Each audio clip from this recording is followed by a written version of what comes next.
Hello बच्चों, स्वागत है हमारे चैनल पर। आज हम आपके लिए लेकर आए हैं बच्चों Sanjeev desk work all in one कक्षा 5 के लिए, जो कि RSCERT द्वारा उसमें जारी नमूने मॉडल पेपर दे रखे हैं 2026 के हल सहित एक पेपर है। और हमने यहाँ पर इंग्लिश के यानी कि अंग्रेजी विषय के हम मॉडल पेपर हल कर रहे हैं, जिनमें से हमने 2 सैम्पल क्वेश्चन पेपर हल कर लिए हैं। Sample question number paper number 1 और सैम्पल क्वेश्चन पेपर नंबर 2 दोनों अपने चैनल पर डाल दिए हैं। आज हम करने जा रहे हैं सैम्पल क्वेश्चन पेपर नंबर 3, जो कि आपकी प्रैक्टिस के लिए है। यदि आप इन पेपर की प्रैक्टिस कर लेते हैं तो आपको 80 में से 80 मार्क्स मिलने वाले हैं। तो शुरू करते हैं। सबसे पहले लेक्सिकल आइटम्स, जो कि मार्क्स है 7 नंबर का, ये आएगा आपके। तो इसमें देखो किस तरह के प्रश्न आएंगे। क्वेश्चन नंबर फर्स्ट है, choose the word which has a different sound of the underline letter. यानी कि जो लेटर अंडरलाइन कर रखे हैं उनकी डिफरेंट साउंड किस में है, उसको आपको टिक करना है। हम बोल के देखते हैं इनको। Loudly, out, should, proud. तो आउड, प्राउड, आउट, इनमें ध्वनि एक जैसी आ रही है। शुड में अलग तरह की ध्वनि है, तो यहाँ पर सी ऑप्शन हम सही कर देंगे, शुड को। ठीक है। क्वेश्चन नंबर 2 है, choose the similar meaning word for the given word begin. Begin का सिमिलर मीनिंग यानी कि बिगन जो शुरू करना, इसका सिमिलर कौन सा शब्द है इनमें से? Stop, finish, start, and. तो इनमें से स्टार्ट इसका सिमिलर है, option number C.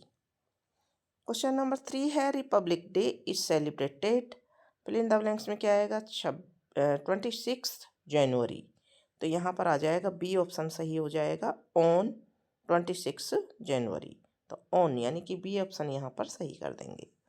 Question number 4 है, choose the correct prefix for the given word possible.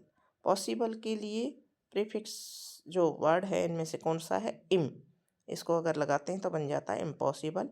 तो यहाँ पर ए ऑप्शन सही है, तो यहाँ ए भर देंगे। फॉर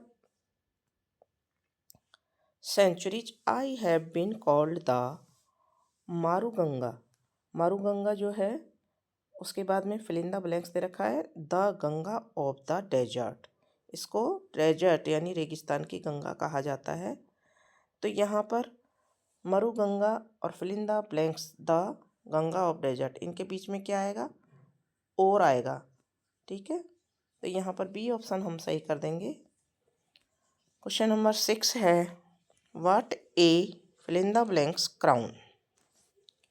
तो यहाँ पर आ जाएगा मैग्निफिकेंस। मैग्निफिकेंट यहाँ पर सी ऑप्शन है, तो यहाँ पर हम सी ऑप्शन लिख देंगे। क्वेश्चन नंबर 7 है, teacher plays a crucial role in shaping the future of the nation. Choose the correct adjective in this sentence. ये जो सेंटेंस ऊपर हमने पढ़ा है, तो इसमें एडजेक्टिव कौन सा है यानी कि विशेषण कौन सा है, वो हमको यहाँ पर लिखना है। ठीक है। तो यहाँ पर हम देख रहे हैं बी ऑप्शन पर क्रूशियल दिया हुआ है, इसे हम सही कर देंगे और यहाँ पर हम भर देंगे बी ऑप्शन। ठीक है। अब आ जाता है आपका स्ट्रक्चरल आइटम, जो कि मार्क्स आएंगे 27 का ये आएगा पूरा। तो इसमें हमको देखो, सबसे पहले जो क्वेश्चन दिया है question number 8, arrange the jumbled letter to make meaningful words. ये उल्टे सीधे अक्षर इसमें वर्ड्स में लिखे हुए हैं, इनको हमको सही जमा के एक मीनिंगफुल यानी एक सही वर्ड बनाना है। तो यहाँ स्पेलिंग दी हुई है PLCEA, तो इससे कोई शब्द नहीं बनता है, लेकिन हमने इसको जमा दिया है PLACE, प्लेस। प्लेस यानी स्थान। ठीक है। फिर SEOH, तो यहाँ पर हमने SHOE, शू। शू यानी जूता। इसका सही मीनिंग हो जाएगा, सही वर्ड बन जाएगा। क्वेश्चन नंबर 9 है, write the opposite of the given word. Throw का कैच, थ्रो यानी फेंकना। CATCH, कैच यानी पकड़ना। लव यानी प्यार करना। हेट यानी घृणा करना। तो लव का हेट हो जाएगा HATE, हेट यानी घृणा करना। क्वेश्चन नंबर 10 है fill in the blanks with appropriate word from the bracket to complete the following sentences. Teachers, lesson, melting और शार्प, इनमें से हमको यहाँ चूज करके सही शब्द भरने हैं। सबसे पहले है people told the kid that there were lessons to learn, तो यहाँ आ जाएगा lessons. Ice cap are melting and sea level are rising, ठीक है, यहाँ मेल्टिंग आ जाएगा। Doctor Radhakrishnan has dedicated his birthday to all the teachers, तो यहाँ टीचर्स आ जाएगा, ठीक है। अब देखते हैं question number 11। Tick right T for true और F for false for the following statements. सही के लिए टी और गलत के लिए एफ लिखना है अपने को। तो a red light is a signal for getting ready, जो रेड लाइट है वो जाने के लिए सिग्नल होता है क्या, गलत, तो यहाँ पर हम एफ लिख देंगे या एफ को राइट कर देंगे। We should walk carelessly while crossing the road, हमको रोड क्रॉस करते समय केयरलेस रहना चाहिए यानी असावधान रहना चाहिए, तो ये भी गलत चीज़ है, तो यहाँ भी एफ लिखेंगे। Eating fruits and vegetables keeps us healthy, fruit और वेजिटेबल्स हमको हेल्दी रखते हैं, ये बात सही है, तो हम यहाँ टी पर सही का निशान लगा देंगे। Drinking milk make our body our bones weak, जो पीने का दूध होता है वो हमारी बोन्स को यानी हड्डियों को कमज़ोर करता है, तो ये भी गलत चीज़ है, यहाँ पर भी एफ आ जाएगा, एफ को राइट कर देंगे। After Jodhpur Luni flows through Balotra and Barmer, तो ये भी सही बात है, तो यहाँ टी को सही कर देंगे। अब है question number 12। Complete the passage by filling in the blanks using the word given in the bracket. Temple, born, home maker और brilliant. Doctor Sarvepalli Radhakrishnan was born on 5th September 1888। His father worked in a temple, यहाँ temple आ जाएगा।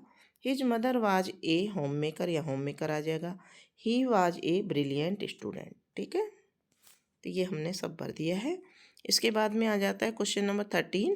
Match the following column A with column B, यहाँ पर सही से सही को मिलान करना है हमको, तो यहाँ पर देखते हैं हम कॉलम ए में a thing worn on the head by a king, एक किंग के द्वारा जो सिर पर पहना जाती है, तो उसको हम किससे मिलाएंगे, क्राउन, क्राउन यानी ताज या मुकुट। फिर है दूसरा द साइन मीन्स, ये जो साइन दे रखा है इसका मतलब क्या है, लेफ्ट कर्व, ठीक है, बाएं मुड़ना। We should keep our nails, nails को कैसा रखना चाहिए, शॉर्ट एंड क्लीन, छोटे और साफ। We should keep our surroundings, हमारे चारों तरफ कैसा रहना चाहिए, साफ, तो क्लीन आ जाएगा, क्लीन से इसको मिला देंगे। A person who lives in a village, क्या कहलाता है, विलेजर, ठीक है ना, तो इसको विलेजर से मिला देंगे। क्वेश्चन नंबर 14 है fill in the blanks with the proper article given in the bracket a an या द, इनमें से एक भरना है। Doctor Radhakrishnan become the president of India 1962, तो यहाँ पर द आ जाएगा। I do not wish the rest upon the thumb of a king, ठीक है ना, टॉम्ब ऑफ ए किंग, तो यहाँ ए आ जाएगा, ए भर देंगे। आगे देखते हैं reading comparison and textual questions, इसके मार्क्स हैं 15 दूनी 30, यानी कि 30 नंबर का ये होने वाला है। सबसे पहले देखते हैं read the passage carefully and answer the question given below, हमको इस पैराग्राफ को पढ़ना है और आंसर देने हैं। तो Madhopur is a small village in Rajasthan, Madhopur Rajasthan का एक छोटा गांव है। The village is surrounding by the sand dunes of the Thar desert, Thar desert के जो रेत के टीले होते हैं उनसे ये घिरा हुआ है। The people of Madhopur live in colourful house, wear bright clothes and celebrated festival with great Joy, यहाँ के रहने वाले कलरफुल हाउस में रहते हैं और ब्राइट यानी चमकीले क्लॉथ्स पहनते हैं और फेस्टिवल को एंजॉय के साथ में मनाते हैं, ठीक है ना। The village is known for its beautiful handicrafts, including attractive mirror work, colorful pottery, and vibrant fabrics. इसके लिए ये गांव प्रसिद्ध है। One day children gathered under A Neem tree for a special class. एक दिन स्पेशल क्लास के लिए बच्चे एक नीम के पेड़ के नीचे इकट्ठे होते हैं। Their teacher mister Sharma travelled across Bharat and had many stories of its diverse culture to share. जो उनकी एक टीचर है मिसेस शर्मा, वो भारत घूम कर के आई है और अपने अनुभव उनको कहानी के रूप में सुना रही हैं।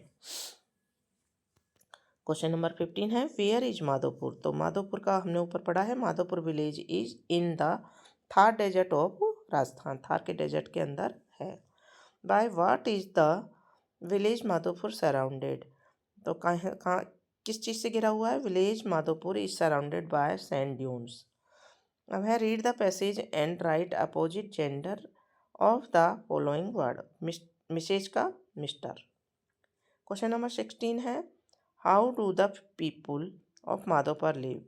The people of Madhopur live in colourful houses, wear bright clothes and celebrate festival with great Joy. ठीक है ना, तो ये आंसर हमने पैराग्राफ में से ही छांट के लिखना है।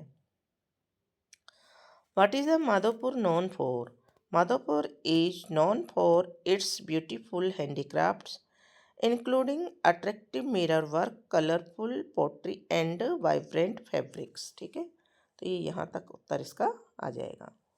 फिर है अगला question why did the children gather under A Neem tree. एक नीम के पेड़ के नीचे बच्चे क्यों इकट्ठे हुए? The children gathered under A Neem tree for a special class.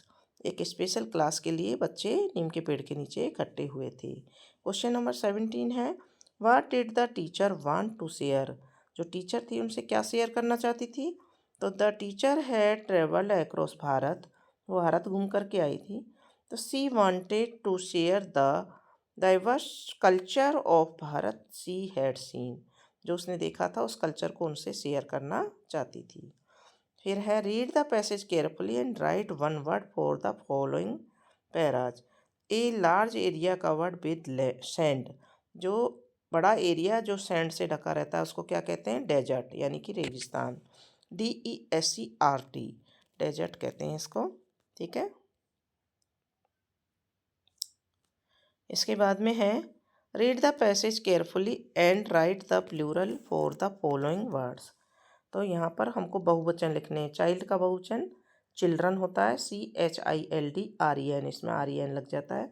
Story यानी एक कहानी, और स्टोरीज यानी बहुत सारी कहानी। STORIES, वाई को हटा के IES लगा देते हैं, स्टोरीज हो जाता है और ये बहुवचन बन जाता है। फिर है question number 18 read the passage carefully and answer the questions given below.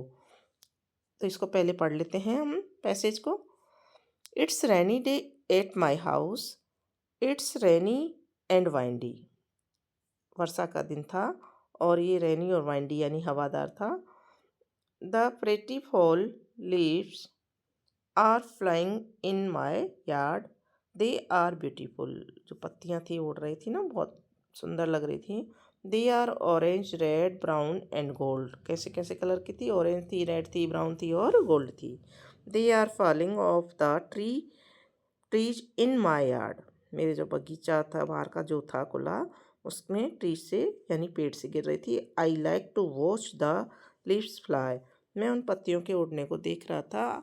The rain and wind make the leaves come off the tree. ठीक है, soon the leaves will be all on the ground.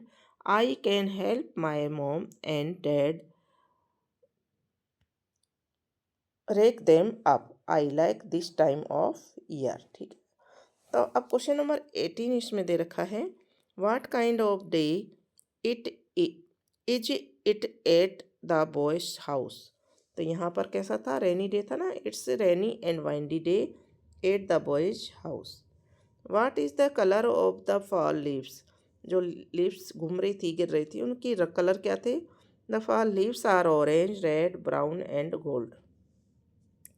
Read the passage carefully and write the opposite of the following word.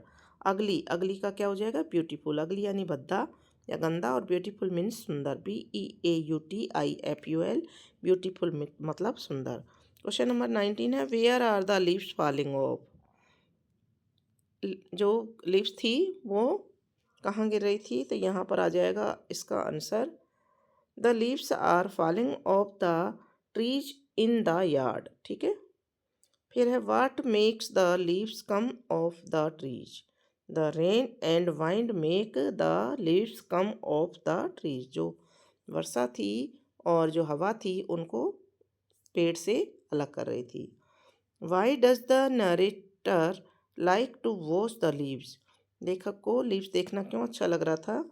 तो the narrator likes to watch the leaves because they are beautiful and flying in the yard, क्योंकि वो सुंदर थी और उड़ रही थी ना। क्वेश्चन नंबर 20 है, where will the leaves be soon. Soon the leaves will be on the ground. ठीक है। इसके बाद में अगला क्वेश्चन है, how will the narrator help his her mom and dad. उसने अपने मॉम एंड डैड की कैसे हेल्प कर रहा था वो लेखक? तो यहाँ लिखेंगे, the narrator will help his her mom and dad rake the fallen leaves up. ठीक है ना, उनको उठा करके। Read the passage carefully and write similar meaning word for the following word. तो अर्ली, अर्ली यानी जल्दी, तो इसका सिमिलर शब्द जो क्या है? सून। सून मतलब भी जल्दी होता है, अर्ली का मतलब भी जल्दी होता है। ठीक है। अब है राइटिंग। ये 8 दूनी 16 नंबर के, 8 नंबर के दो चीज़ें हैं। तो क्वेश्चन नंबर 21 है, you are Divya living in Shivganj Sirohi, your friend Meena passed 5th class examination with A+ grade. Write a letter congratulating her on her success। और ये नहीं करना हो तो आप ये भी कर सकते हैं, you are Pawan write an application to your headmaster for freeship. ठीक है ना, फ्री शिप के लिए यानी कि आपको एक एप्लीकेशन लिखनी है हेडमास्टर को, तो कोई भी एक इनमें से अपने को करना है। ठीक है। तो यहाँ देखिए, सबसे पहले हम लेटर जो लिखना है अपने फ्रेंड्स को, उसको हम देख लेते हैं फ्रेंड को लेटर कैसे लिखा जाता है। तो यहाँ पर देखिए, सबसे पहले ऊपर दे रखी है 11 शिवगंज सिरोही, ये अपना पता है। 21 जून 2026 यहाँ लिख देंगे, my dear Meena, I received your letter today. I am very happy to know that you passed 5th class examination with A+ grade. I congratulate you on your success. Please pay my regards to your parents. Yours sincerely, Divya. ठीक है ना, तो ये तो हमने छोटा सा letter लिखा है आपके लिए। अब ये नहीं लिखना हो तो आप ये एप्लीकेशन भी लिख सकते हैं और के बाद में। तो यहाँ से शुरू होगी ये, to the headmaster, Gandhi memorial public primary school Kota, 11 July 2026। Subject application for freeship यानी फीस माफ के लिए। Sir, most respectfully I beg to say that my father is a poor farmer. मेरे पिताजी एक गरीब किसान हैं। ही कैन नॉट पे माई फी, वो मेरी फीस नहीं भर सकते। Please grant me free ship, कृपया मेरी फीस माफ़ करने की कृपा करें। थैंकिंग यू योर्स ओबीडियंटली, आपकी आज्ञाकारिणी या आज्ञाकारी पवन, क्लास 5th। ठीक है, तो ये एप्लीकेशन हमको फीस माफ के लिए लिखनी है। अब देखते हैं हम क्वेश्चन नंबर 22।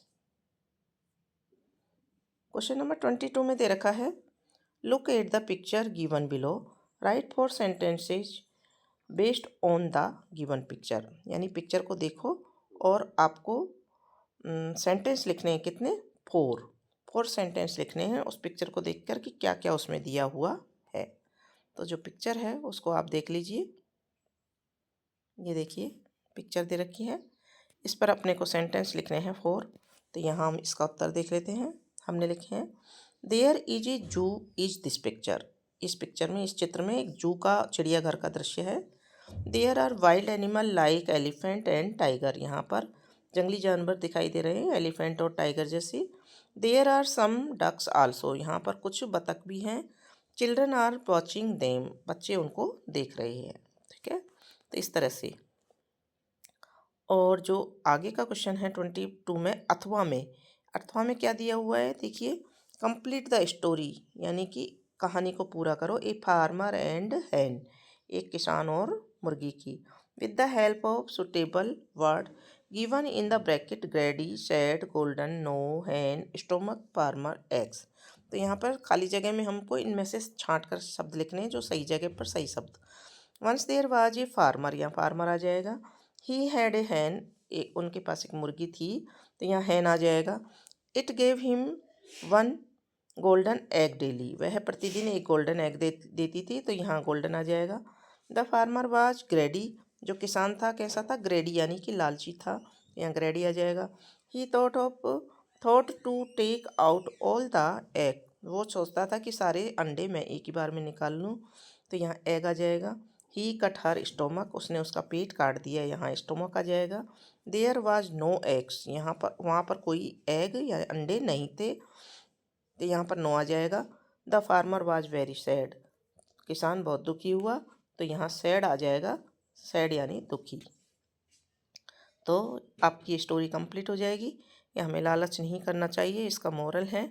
और इसी के साथ में आपका जो पेपर है वो कंप्लीट हो जाता है। तो बच्चों, आपको समझ में आ गया होगा कि किस तरह का पेपर आपकी परीक्षा में आने वाला है। आपको स्टोरी याद करनी है, एप्लीकेशन याद करनी है, लेटर याद करना है, समझना है कैसे लेटर लिखा जाता है, और क्वेश्चन आंसर, अपोजिट, पैराग्राफ को पढ़ करके कैसे हल किए जाते हैं वो सभी देखने हैं। आगे भी इसी तरह के प्रैक्टिस पेपर अन्य सब्जेक्ट के और इंग्लिश के आगे के पेपर आप देख सकते हैं हमारे चैनल पर। इसके लिए आप हमारे चैनल को सब्सक्राइब कीजिए, वीडियो को लाइक कीजिए, और कमेंट बॉक्स में एक प्यारा सा कमेंट ज़रूर लिखना।